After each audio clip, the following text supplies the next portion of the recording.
Hello दोस्तों, NCERT cafe में आपका स्वागत है। आज हम लोग न्यू एनसीईआरटी क्लास 12 हिस्ट्री में आधुनिक भारत चैप्टर नंबर 11 विद्रोही और राज का सेकेंड पार्ट पढ़ेंगे। अगर आप लोग पहला पार्ट नहीं देखे हैं तो कृपया करके वो देख लें, तब ज़्यादा समझ में आएगा। आइए इंपॉर्टेंट पॉइंट्स को डिस्कस करते हैं। दमन 1857 के बारे में हमारे पास जो भी विवरण मौजूद हैं उनसे यह साफ हो जाता है कि इस विद्रोह को कुचलना अंग्रेज़ों के लिए बहुत आसान साबित नहीं हुआ। उत्तर भारत को दोबारा जीतने के लिए टुकड़ियों को रवाना करने से पहले अंग्रेज़ों ने उपद्रव शांत करने के लिए फौजियों की आसानी के लिए कानून पारित कर दिए थे। मई और जून 1857 में पारित किए गए कानूनों के जरिए न केवल समूचे उत्तर भारत को मार्शल लॉ लागू कर दिया गया, बल्कि फौजी अफसरों और यहाँ तक कि आम अंग्रेज़ों को भी ऐसे हिंदुस्तानियों पर मुकदमा चलाने और उनको सजा देने का अधिकार दे दिया गया जिन पर विद्रोह में शामिल होने का शक था। कहने का मतलब यह है कि कानून और मुकदमे की सामान्य प्रक्रिया रद्द कर दी गई थी और यह स्पष्ट कर दिया था कि विद्रोह की केवल एक ही सजा हो सकती है, सजाए मौत। विद्रोही ग्रामीण ग्रामीण अवध क्षेत्र से रिपोर्ट भेजने वाले एक अफसर ने लिखा, अवध के लोग उत्तर से जोड़ने वाली संचार लाइन पर जोर बना रहे हैं। अवध के लोग गांव वाले हैं। ये गांव वाले यूरोपियों की पकड़ से बिल्कुल बाहर हैं। पल में बिखर जाते हैं, पल में फिर से जुट जाते हैं। शासकीय अधिकारियों का कहना है कि इन गांव वालों की संख्या बहुत बड़ी है और उनके पास बाकायदा बंदूकें हैं। अंग्रेज़ों की बढ़त ये आपको दिखाया गया है। अंग्रेज़ कहाँ कहाँ से बढ़त हो रहा है। ये आपका कलकत्ता से इलाहाबाद, इलाहाबाद से लखनऊ, फिर इलाहाबाद से आगरा, फिर आपका औरंगाबाद से ग्वालियर, यह आपका लाहौर से दिल्ली। और विद्रोह के प्रमुख केंद्र को दिखाया गया है, चटगांव, कलकत्ता, दमन, कटक, जबलपुर, बनारस, आजमगढ़, इलाहाबाद, कानपुर, लखनऊ, आगरा, झांसी, ग्वालियर, मथुरा, अलीगढ़, मेरठ, सहारनपुर, अंबाला, दिल्ली, लाहौर, कराची, अहमदाबाद, गुजरात, सूरत, औरंगाबाद और ये आपका बम्बई। इन नए विशेष कानूनों और ब्रिटेन से मंगाई गई नई टुकड़ियों से लैस अंग्रेज सरकार ने विद्रोह को कुचलने का काम शुरू कर दिया। विद्रोहियों की तरह वे भी दिल्ली के सांकेतिक महत्व को बखूबी समझते थे, लिहाजा उन्होंने दो तरफा हमला बोल दिया। एक तरफ कलकत्ते से, दूसरी तरफ पंजाब से दिल्ली की तरफ कूच हुआ। हालांकि पंजाब कमोबेश शांत था। दिल्ली को कब्जे में लेने की अंग्रेज़ों की कोशिश जून 1857 में बड़े पैमाने पर शुरू हुई, लेकिन यह मुहिम सितंबर के आखिर में जाकर पूरी हो पाई। दोनों तरफ से जमकर हमले किए गए और दोनों पक्षों को भारी नुकसान उठाना पड़ा। इसकी एक वजह यह थी कि पूरे उत्तर भारत के विद्रोही राजधानी को बचाने के लिए दिल्ली में आ जमे थे। गंगा के मैदान में भी अंग्रेज़ों की बढ़त का सिलसिला धीमा रहा। अंग्रेज टुकड़ियों को हर इलाका गांव दर गांव जीतना था। आम देहाती जनता और आसपास के लोग उनके खिलाफ थे। जैसे ही उन्होंने अपनी उपद्रव विरोधी कार्रवाई शुरू की, अंग्रेज़ों को एहसास हो गया कि उनका सामना सिर्फ सैनिक विद्रोह से नहीं है, वे ऐसे आंदोलन से जूझ रहे हैं जिसके पीछे बेहिसाब जन समर्थन मौजूद हैं। उदाहरण के लिए अवध में फॉरसिथ नाम के एक अंग्रेज अफसर का अनुमान था कि कम से कम 3/4 वयस्क पुरुष आबादी विद्रोह में शामिल है। किसके द्वारा बोला गया था? फॉरसिथ। इस इलाके को लंबी लड़ाई के बाद मार्च 1858 में जाकर ही अंग्रेज दोबारा अपने नियंत्रण में ले पाए। कब? मार्च 1858 में। यह आपको दिखाया गया है दिल्ली रिज पर स्थित एक मस्जिद, फेलिस बियतो द्वारा लिया गया चित्र। 1857 के बाद ब्रिटिश फोटोग्राफरों ने तबाही और ध्वंस की असंख्य तस्वीरें उतारी थी।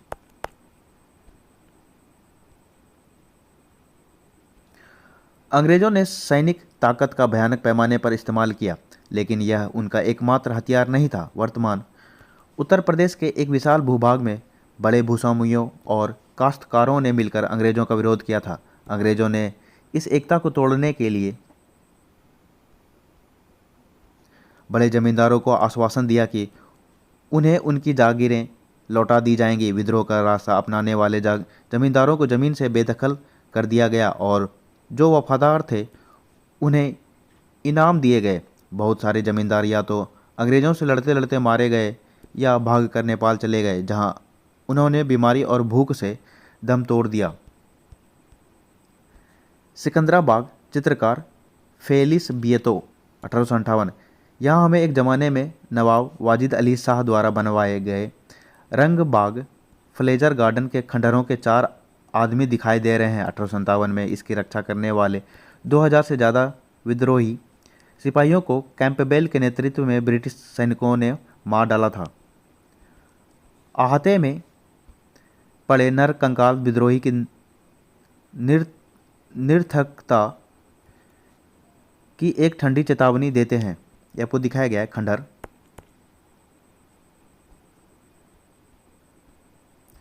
विद्रोह की छवियां।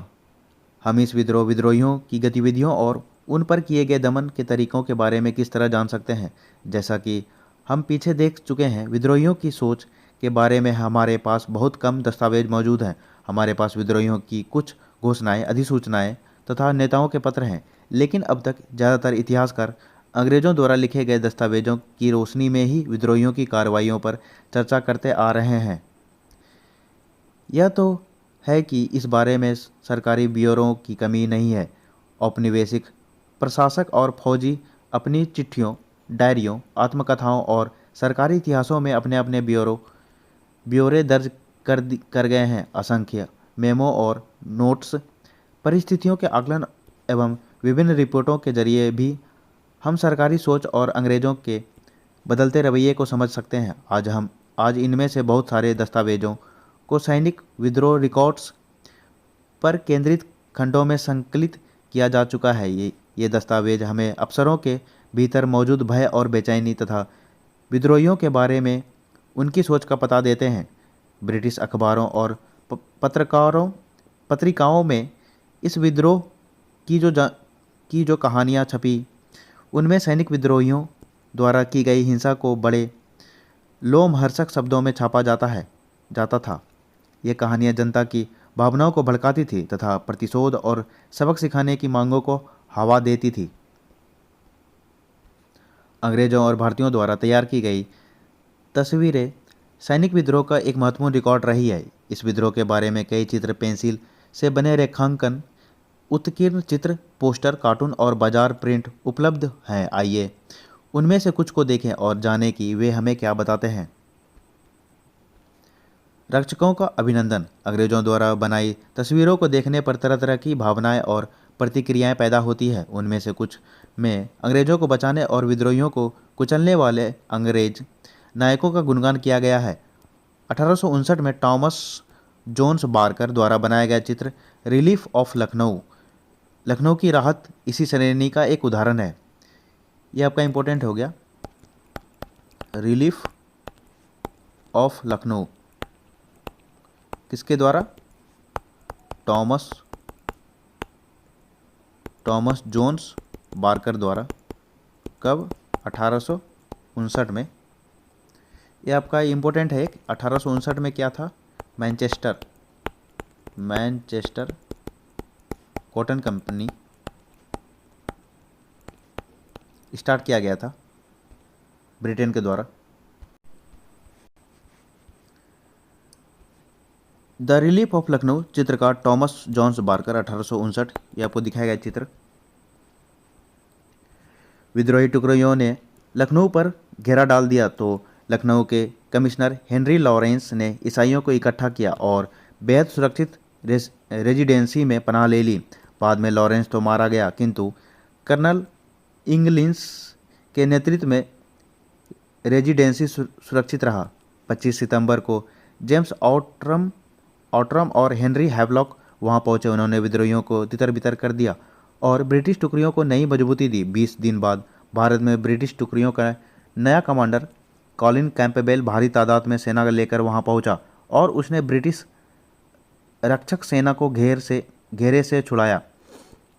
अंग्रेजों के बयानों में लखनऊ की घेरेबंदी, उत्तरजीविता, बहादुराना प्रतिरोध और ब्रिटिश सत्ता की निर्विवाद विजय की कहानी बन गई। बार्कर की पेंटिंग कैंपबेल के आगमन के क्षण का जश्न मनाती है।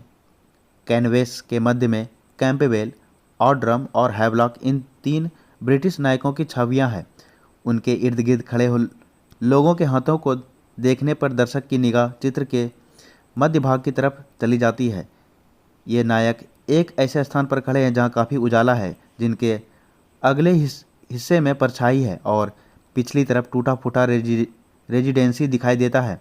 चित्र के अगले भाग में पड़े सब और घायल इस घेरेबंदी के दौरान हुई मारकाट की गवाही देते हैं, जबकि मध्य भाग में घोड़ों की विजयी तस्वीरें इस तथ्य पर जोर देती है कि अब ब्रिटिश सत्ता और नियंत्रण बहाल हो चुका है। इस तरह के चित्रों से अंग्रेज जनता में अपनी सरकार के प्रति भरोसा पैदा होता है।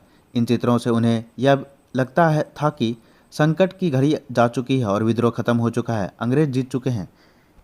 नोट करके लिख लीजिएगा, ये पूछा जाता है। लखनऊ में लॉरेंस हो गया, जेम्स ऑट्रम और हेनरी हैवलॉक, ये तीनों मारा गया था लखनऊ में। ये आपका यूपी पीसीएस में पूछा गया प्रश्न है। ये विद्रोह को दबाया किसने था? कैंपबेल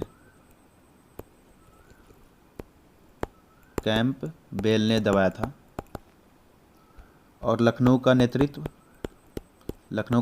किसके द्वारा हो रहा था? बेगम हजरत महल।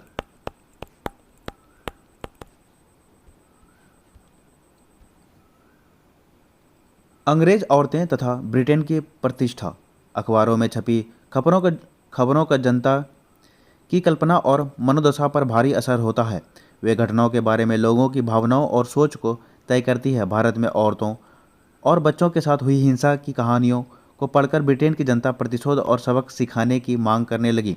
अंग्रेज अपनी सरकार से मासूम औरतों की इज्जत बचाने और निसहाय बच्चों को सुरक्षा प्रदान करने की मांग करने लगे। कलाकारों ने सदमे और पीड़ा की अपनी चित्रात्मक अभिव्यक्तियों के जरिए इन भावनाओं को आकार प्रदान किया। जोसेफ नोएल पेटन ने सैनिक विद्रोह के 2 साल बाद इन मेमोरियम बनाई। इस चित्र में अंग्रेज औरतें और बच्चे एक घेरे में एक दूसरे से लिपटे दिखाई देते हैं। वे लाचार और मासूम दिख रहे हैं, मानो एक भयानक घड़ी की आशंका में है। ये आपको दिखाया गया है ये चित्र। इन मेमोरियम चित्रकार जोसेफ नोएल पेटन, कब? 1859 में। कानपुर में सिपाहियों से अपनी रक्षा करती मिस व्हीलर। ये आपको मिस व्हीलर को दिखाया गया है। मिस व्हीलर, वे अपनी बेइज्जती, हिंसा और मृत्यु के इंतजार कर रहे हैं। इन मेमोरियम में भीषण हिंसा नहीं दिखती, उसकी तरफ एक इशारा है। यह दर्शक की कल्पना को झंझोड़ती है और उसमें गुस्से और बेचैनी का भाव पैदा करती है। इसमें विद्रोहियों को हिंसक और बर्बर बताया गया है, हालांकि वे चित्र अदृश्य है। पृष्ठभूमि में आप ब्रिटिश टुकड़ियों को रक्षक के तौर पर आगे बढ़ते देख सकते हैं। कुछ अन्य रेखा चित्रों व पेंटिंग्स में हमें औरतें अलग तेवर में दिखाई देती है। इनमें वे विद्रोहियों के हमले से अपना बचाव करती हुई नजर आती है। उन्हें वीरता की मूर्ति के रूप में दर्शाया गया है।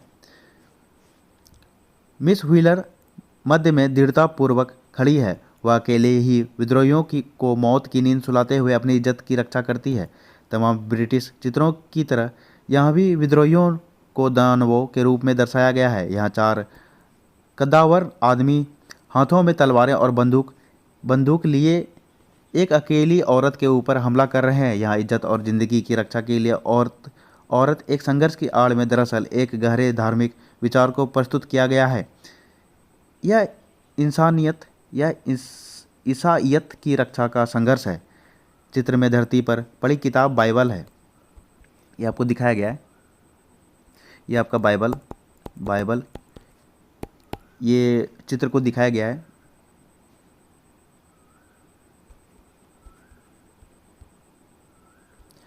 जस्टिस न्याय पंच 12 सितंबर 1857। चित्र के नीचे पट्टी पर लिखा है, कानपुर में हुए भीषण जनसंहार के समाचार ने समूचे इंग्लैंड में प्रतिशोध की गहरी चाह और भयानक अपमान का भाव पैदा कर दिया है। ये आपका इम्पोर्टेंट है, पंच और द लंदन चारीवारी।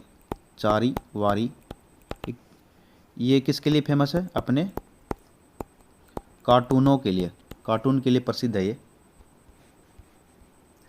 चित्र के नीचे पट्टी पर लिखा है, बंगाल टाइगर से ब्रिटिश शेर का प्रतिशोध, पंच 1857। एक मिनट,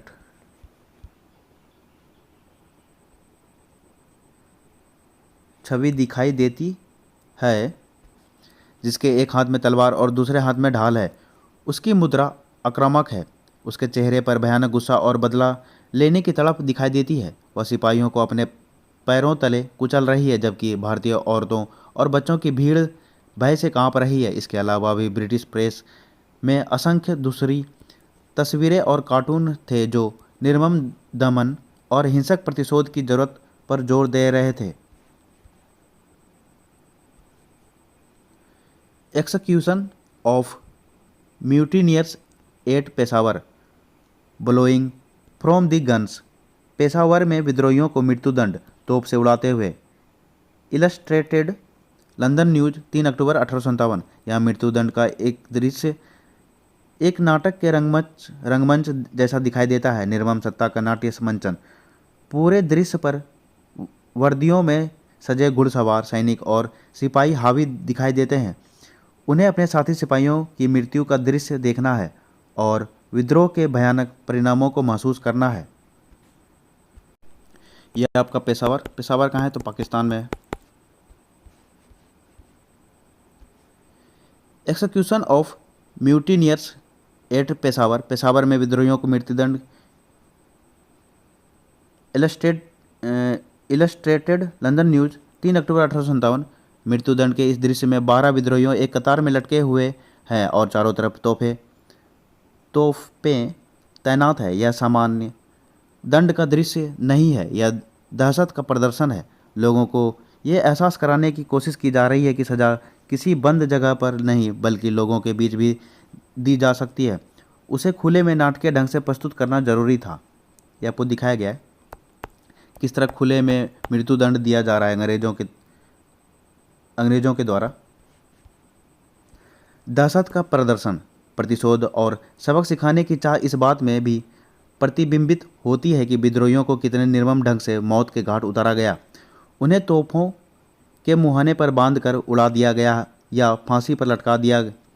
इन सजाओं की तस्वीरें आम पत्र पत्रिकाओं के जरिए दूर दूर तक पहुंच रही थी। दया के लिए कोई जगह नहीं। जब प्रतिशोध के लिए ही शोर मच रहा हो, ऐसे समय पर नर्म सुझाव मजाक का पात्र बनकर ही रह जाते हैं। जब गवर्नर जनरल कैनिंग ने ऐलान किया कि नरमी और दया भाव से सिपाहियों की वफादारी हासिल करने में मदद मिलेगी, तो ब्रिटिश प्रेस में उसका मजाक उड़ाया गया। हास्यपरक व्यंग्य की ब्रिटिश पत्रिका पंच के पन्नों में प्रकाशित एक कार्टून में कैनिंग को एक भव्य नेक बुजुर्ग के रूप में दर्शाया गया। ये आपको दिखाया गया है। उसका हाथ एक सिपाही के सिर पर है जो अभी भी नंगी तलवार और कटार लिए हुए हैं और दोनों से खून टपक रहा है। यह एक ऐसी छवि थी जो उस समय की बहुत सारी ब्रिटिश तस्वीरों में बार बार सामने आती थी।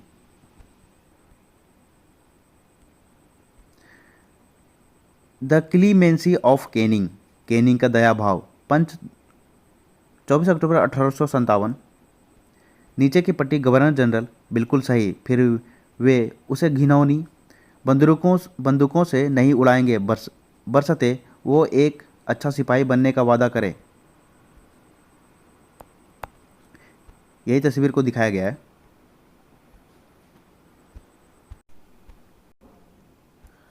राष्ट्रवादी दृश्य कल्पना, 20वीं सदी में राष्ट्रवादी आंदोलन को 1857 के घटनाक्रम से प्रेरणा मिल रही थी। इस विद्रोह के इर्द गिर्द राष्ट्रवादी कल्पना का एक विस्तृत दृश्य जगत बूंद दिया गया था। इसको प्रथम स्वतंत्रता संग्राम के रूप में याद किया जाता था, जिसमें देश के हर तबके के लोगों ने साम्राज्यवादी शासन के खिलाफ मिलकर लड़ाई लड़ी थी। इतिहास लेखन की तरह कला और साहित्य ने भी 1857 की स्मृति को जीवित रखने में योगदान दिया। विद्रोह के नेताओं को ऐसे नायकों के रूप में पेश किया जाता था जो देश को रणस्थल की तरफ ले जा रहे हैं। उन्हें लोगों को दमनकारी साम्राज्यवादी शासन के खिलाफ उत्तेजित करते चित्रित किया जाता था। एक हाथ में घोड़े की रास और दूसरे हाथ में तलवार थामे अपनी मातृभूमि की मुक्ति के लिए लड़ाई लड़ने वाली रानी के शौर्य का गौरव गान करते हुए कविताएं लिखी गई। रानी झांसी को एक ऐसी मर्दाना शख्सियत के रूप में चित्रित किया जाता था जो दुश्मनों का पीछा करते हुए ब्रिटिश सिपाहियों को मौत की नींद सुलाते हुए आगे बढ़ रही है।